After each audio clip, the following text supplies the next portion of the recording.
I'm blurry.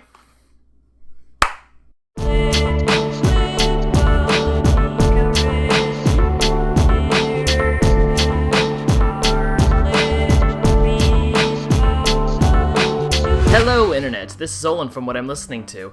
Hope you all are staying safe and staying inside and keeping those hands clean. I have been awake since 2:45 in the morning because my sleep schedule is completely destroyed. I don't know what the hell I'm doing with my life right now. It is currently 11:15 in the morning and I am absolutely exhausted. I am about ready to go to bed. But instead of doing that, I've decided to take this opportunity and film another vlog. And for today's vlog, I am not going to be covering rare CDs. No, I'm going back to the old format for this video, and actually, I'm doing a sequel to a video I posted 2 years ago, and in that video, I covered Japanese music. For those of you who don't know, I absolutely love Japanese music. When I was in middle school, I was a huge weeaboo. Before I was buying CDs, I would spend all my money on graphic novels and manga, and I had built a pretty decent collection. But when high school came around, I started drifting away from that, and eventually I got rid of all my manga in favor for the CDs. That isn't to say I no longer like anime and manga. No. I still like that stuff. I just don't really pay much attention to it. But what I still really like is my Japanese music. And since I posted that first video, I have collected a bunch more Japanese albums that I am really excited to talk about. So, let's just jump right into it. And the first CD I have for you today, I have Orange Range's Natural. There we go. Orange Range is an amazing band. They are the first Japanese rap band that I'd ever heard. At the time I discovered them, I had no idea that making Japanese rap was even a possibility. But this band took it a step forward. They weren't explicitly doing rap music, they were also doing rap rock, which as a middle schooler who was also really into Linkin Park at the time, I was digging this stuff. My first exposure to this band was through the anime Bleach. Their song Asterisk was used for the first opening, and that's the lead single on this album. I can't remember how exactly I got it, but initially I heard this album by downloading it online and listening to it on my MP3 player over and over again. And as the years went on, I kind of forgot about the band. And it wasn't until I moved to San Francisco and started going to Amoeba a lot to where I discovered they actually have a small J-pop section. And while browsing through that section, I managed to find a copy of this album, this copy right here, for a mere $2.99. Even though it had been years since I'd heard this, for $2.99, I had to get it. This is such a weird and wacky album, but it's got some of my favorite J-pop songs on here. I know later on the band eventually dropped the rock sound in favor of more hip-hop oriented stuff, but I still have a soft spot for rap rock. This album in particular is my favorite by them. Highly recommend checking it out.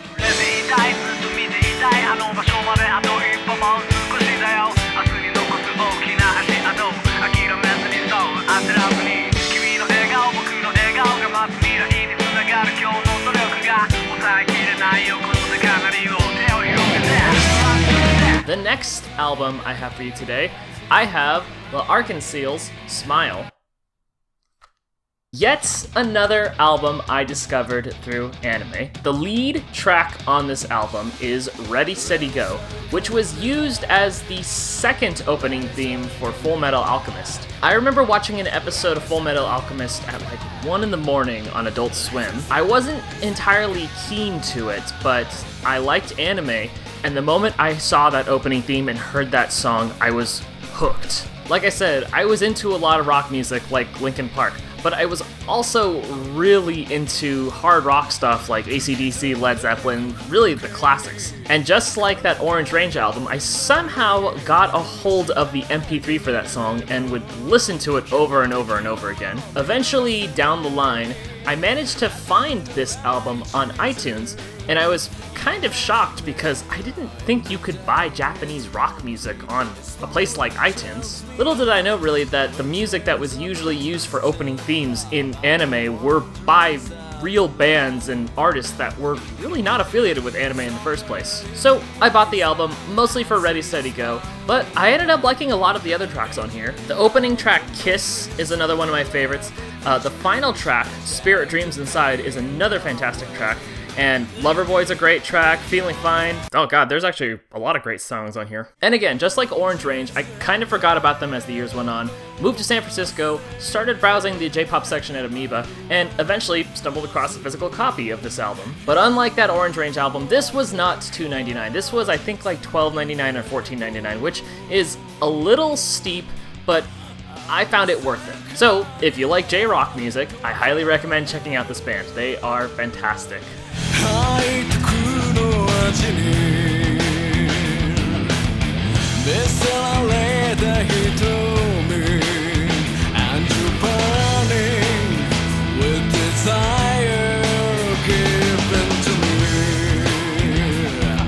The next album I have for you today, I have an album by Asian Kung Fu Generation. This is actually a relatively new interest of mine. Listening to this sounds like something I would have absolutely ate up when I was in middle school, listening to Lar Arc-en-Ciel and Orange Range, but I didn't know anything about them until now. Unlike the last two bands that were doing rap music and just standard alternative rock music, this band was doing pop punk.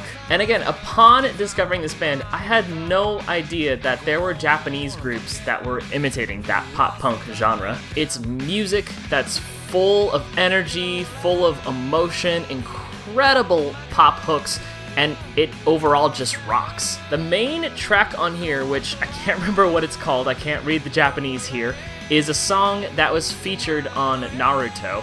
In fact, maybe one or two of these tracks was on Naruto. I think maybe one of these tracks was on Fullmetal Alchemist too. And if not on this album, I know for a fact that both of those anime have used music by this band.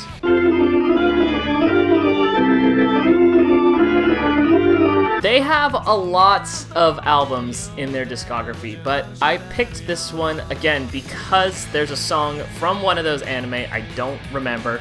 I liked it, I listened to the rest of it, I dug it, so I ended up buying it. Maybe one of these days I will collect some of the band's other albums, but it's a little overwhelming because, like I said, they have a pretty large discography, so I'm just gonna stick with this one for now. Go check this group out if you want to hear what Japanese pop punk sounds like.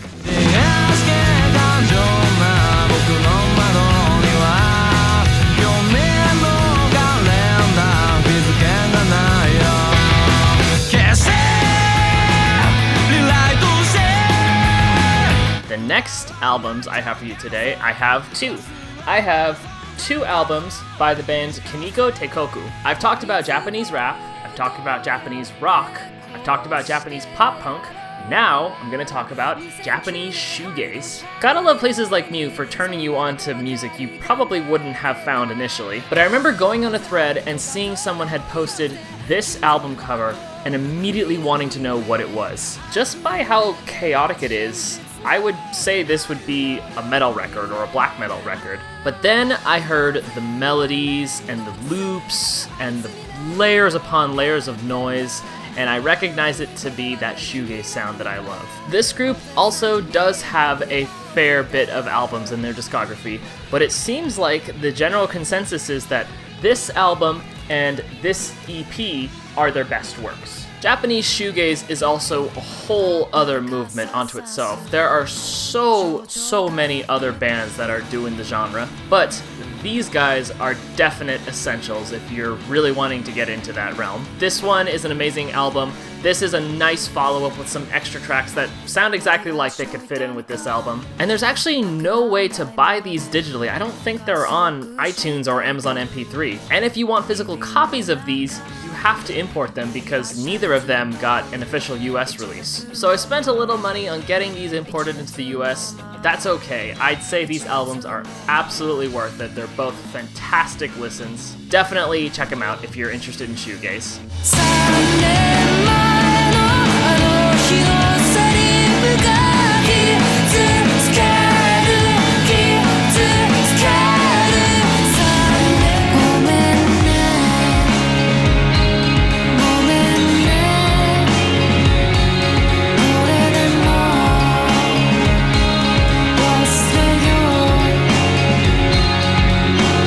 next albums I have for you today, I have 3 of them. I have 3 separate albums by the band the Fishmans. Now, let's go down the line. I've talked about Japanese rap, I've talked about Japanese rock, I've talked about Japanese pop punk, and I've talked about Japanese shoegaze.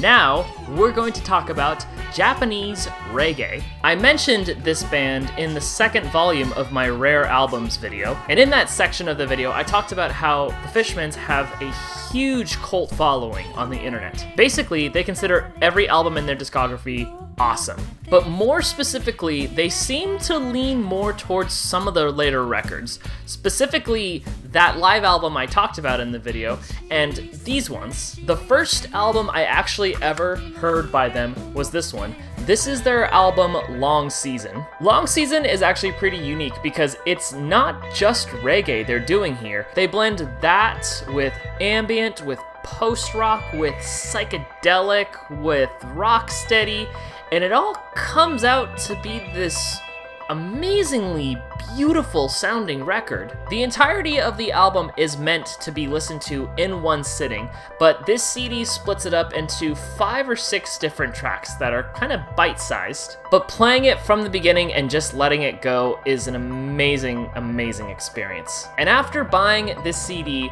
I ended up picking up a couple more of their albums. These 2, which are a little bit more on the standard reggae with a hint of psychedelic to it, and then of course that live album. Their earlier stuff is definitely much more raw and much more standard reggae, but the further down the line you get, the more interesting their music is. But if you start from the beginning, hearing their sound progress is an absolute journey. And just like those last 2 albums, these did not get official US releases, so you can't get them digitally on iTunes or Amazon MP3, and if you want physical copies, you have to import them. But as a collector and as a fan of this band, I found it absolutely worth it. They are essentials. Essentials. Listen to all of these records. You will not be disappointed.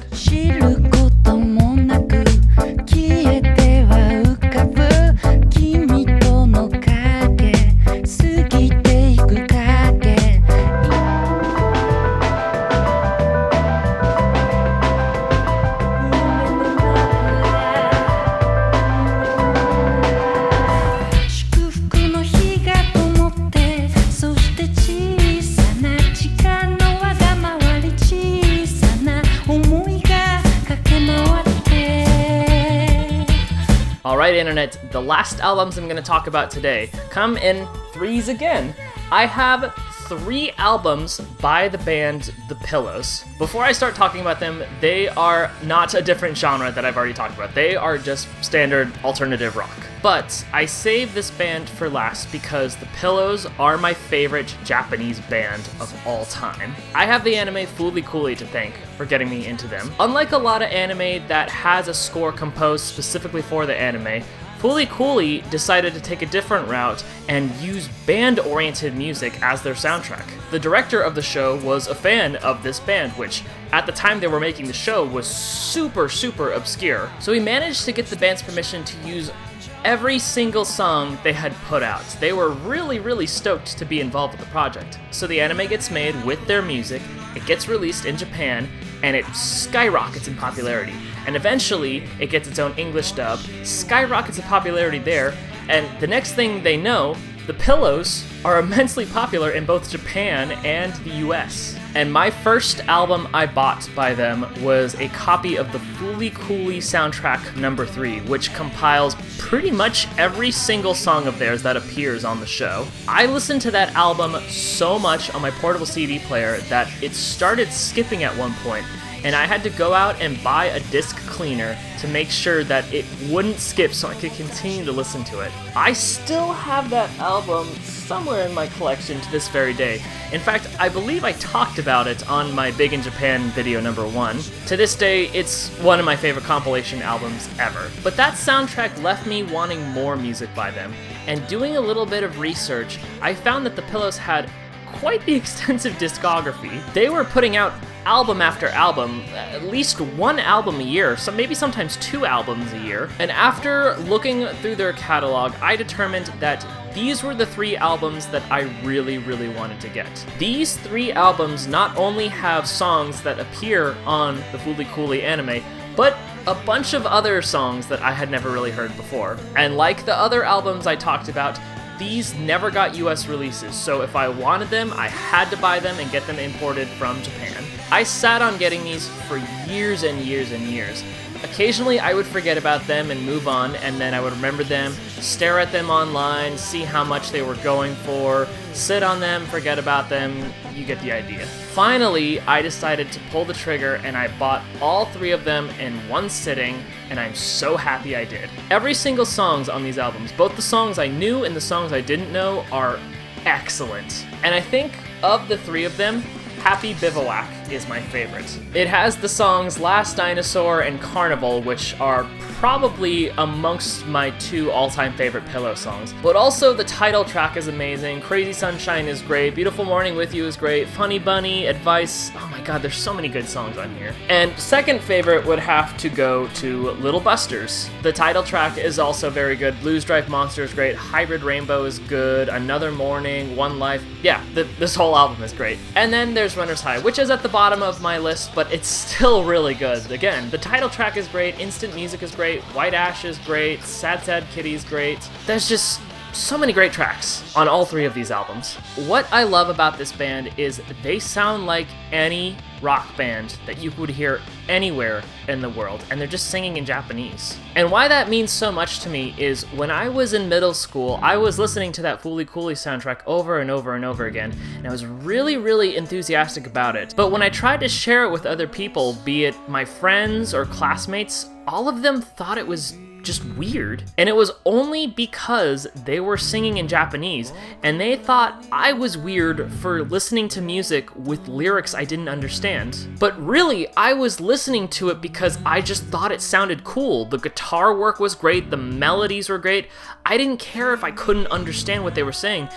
Overall, all the songs were just solid. So that kind of isolated me from a lot of people, and I felt a little alone because of it. But that did not stop me from listening to this band, and as a 26-year-old, I'm still in love with them. And I am so immensely happy to finally have all 3 of these albums in my collection. If you're a fan of late 80s and 90s alternative rock music, you guys have to check this band out. They sound just like all of those groups, all of those underground bands that have become staples in US music. I cannot express how much this band means to me. All of these albums are solid, go check them out.